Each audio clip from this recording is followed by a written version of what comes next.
سید الفقہاء والمحدثین، صحابہ کرام کے شاگرد حضرت امام اعظم ابو حنیفہ نعمان بن ثابت رحمہ اللہ المتوفی 150 ہجری، انہوں نے 2 سال حضرت امام جعفر الصادق رحمہ اللہ اہل بیت کے چشم و چراغ امام باقر رحمہ اللہ کے فرزند ارجمند کے پاس ان کی صحبت میں گویا خانقاہ میں گزارے ہیں 2 سال۔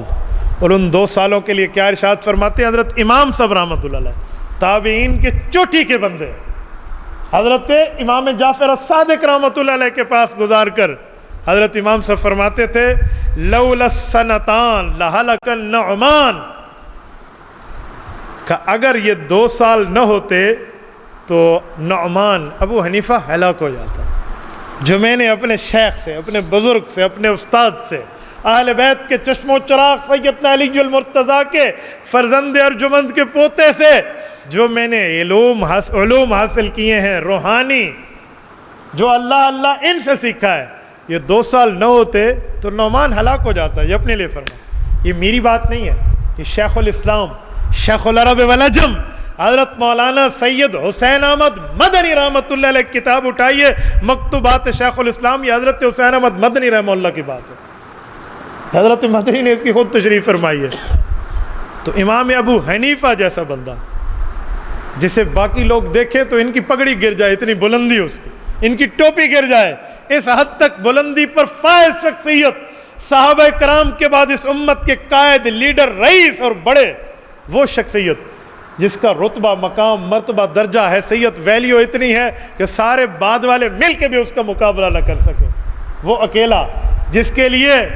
مسند فردوس دہلمی میں موجود ہے، اللہ کے رسول کے فرمانے علی شان ہے کہ ترفع زینت الدنیا سنت 50 و 100، 150 ہجری کے زمانے میں رب اپنی خوبصورتی کو، دنیا کی زینت کو اللہ دنیا سے اٹھا لیں گے۔ تو 150 ہجری میں امام اعظم ابو حنیفہ کا انتقال ہے، حضرت امام صاحب اس دھرتی سے گئے ہیں، بادشاہ وقت کی آنکھ میں آنکھ ڈال کے ٹکر دی ہے، غیرت، جرت، ہمت، طاقت کا مظاہرہ کیا ہے،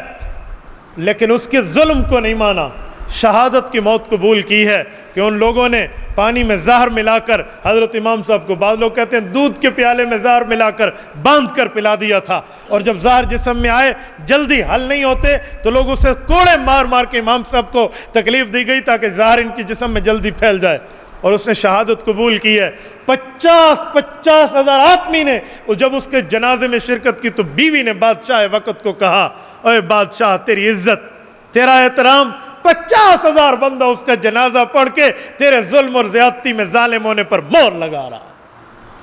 یہ وہ زمانہ ہے جب ٹیلی فون کا زمانہ نہیں تھا، موبائل کا زمانہ نہیں تھا، میسج کا زمانہ نہیں تھا، انٹرنیٹ کا زمانہ نہیں تھا، سوشل میڈیا نہیں تھا، پرنٹ میڈیا نہیں تھا، الیکٹرانک میڈیا نہیں تھا، گلوبل ویلیج دنیا نہیں بن چکی تھی۔ اس سے پہلے کی باتیں، 50 ہزار آدمی خیزران میں اس کے مقبرے میں جمع ہو کر جنازے میں ہے۔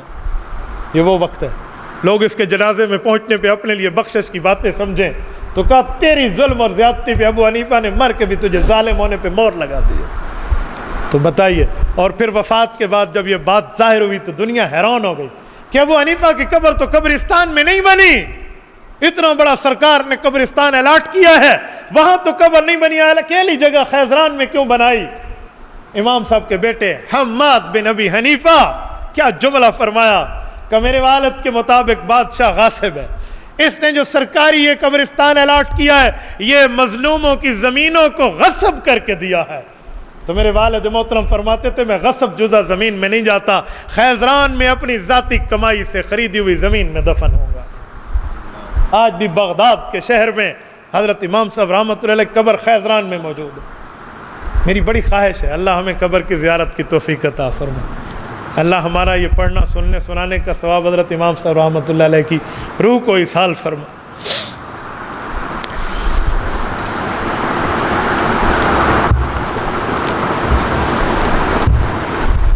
اگر بر صغیر پاک و ہند میں آئے ہم تو ہمارے اکابرین نے مجلس ذکر پہ خود شرکت کر کے، مجالس ذکر قائم کر کے، خانقاہوں میں اللہ اللہ کی صدائیں گونج کر اور بلند اور اس ترتیب پر اور اس بلند درجے پر فائز ہو کر جو ترتیبیں دی ہیں، حضرت حاجی امداد اللہ مہاجر مکی رحمۃ اللہ علیہ کے نام سے کون نہیں واقف؟ بانی دارالعلوم دیوبند، حجت الاسلام والمسلمین، حضرت امام مولانا محمد قاسم النانوتوی رحمۃ اللہ علیہ انہی کے فیض سے فیض یاب ہوتے ہیں۔ فقیہ النفس ابو حنیفہ وقت حضرت مولانا رشید احمد گنگوہی رحمہ اللہ انہی کے مرید ہیں، انہی سے اللہ اللہ سیکھا۔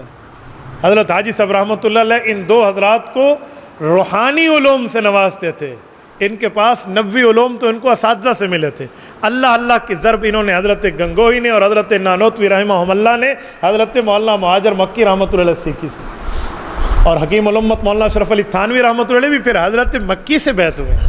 حضرت حاجی امداد اللہ مہاجر مکی کی خانقاہ تھانہ بھون یہ انہی کی خانقاہ ہے جو حضرت تھانوی نے جانشینی میں سنبھالی ہے۔ حضرت تھانوی کی اپنی بنی ہوئی نہیں ہے، یہ اپنے شیخ کی خانقاہ ہے۔ وہ تو مہاجر مکی تھے، مکہ مکرمہ ہجرت کر گئے، ان کی قبر جنت المعلیٰ میں ہے۔ میرا جنت المعلیٰ حاضری ہونا تو حضرت اماں جان رضی اللہ عنہ قبر پہ تو ہم ضرور جاتے ہیں، جہاں حضرت اماں خدیجۃ الکبریٰ رضی اللہ عنہ قبر ہے۔ انہا اول اسلمت فی الاسلام، اس دھرتی پر، اس کائنات میں رسول اللہ پر عورتوں میں سب سے پہلے کلمہ پڑھنے والی حضرت خدیجہ بنت خویلد رضی اللہ عنہ، ان کی قبر مبارک بھی ہے وہاں۔ اور حضرت حاجی امداد اللہ مہاجر مکی رحمہ اللہ کی بھی وہیں ہے، جسے جنت المعلیٰ کہتے ہیں، مکہ مکرمہ قبرستان۔ اللہ ان مقدس قبرستانوں میں ہمیں جگہ عطا فرمائے، جنت البقیع اور جنت المعلیٰ عطا فرمائے۔ تو انہی کی خانقاہ میں یہ حضرات رہے۔ حضرت تھانوی رحمۃ اللہ نے اپنے شیخ کی خانقاہ کو سنبھالا۔ اور میرے دوستو، حال ہی میں حضرت لاہوری رحمۃ اللہ علیہ، حضرت مولانا احمد علی لاہوری رحمہ اللہ، کون ان سے ناواقف ہوگا؟ انہیں اللہ اللہ کی مجالس قائم کر کے، ذکر اللہ کا معاملہ قائم کر کے، دنیا میں گلی گلی پھر کر گھوم کر اس ذکر کی معاملات کو زندہ فرمایا ہے،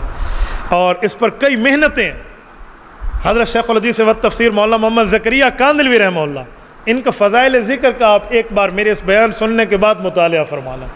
اس گفتگو سننے کے بعد آپ فضائل ذکر کو ہر سر نو پڑھنا اور دیکھنا کہ حضرت شیخ رحمہ اللہ حدیث اور آیت کو لے کر کیا جملے اس کی تشریح میں ارشاد فرماتے ہیں کہ ذکر اللہ کے معاملات ہے کیا۔ تبارك الذي نزل الفرقان على عبده ليكون للعالمين نذيرا